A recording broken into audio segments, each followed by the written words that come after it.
बरकातहू। शेख सईद बवाजीर का जनाजा नमाजा बारकस के ग्राउंड में अदा की जाएगा।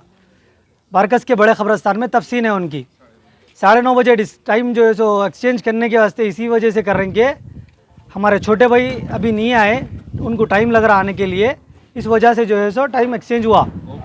9:30 बजे जो है सो जनाजे की नमाज बारकस के बड़े ग्राउंड में जो है सो पढ़ाई जाएगी, फुटबॉल ग्राउंड में आज शाम में 9:30 बजे। 18 अगस्त रात में 9:30 बजे बारकस के प्ले ग्राउंड पे जनाजे की नमाज पढ़ाई जाएगी। आप लोग से गुजारिश है कि जो है सो मगफिरत की दुआ करिए मेरे भाई के लिए।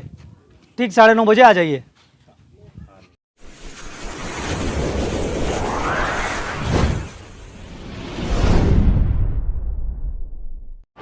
AHA न्यूज़ को लाइक करें, शेयर करें और सब्सक्राइब करना ना भूलें।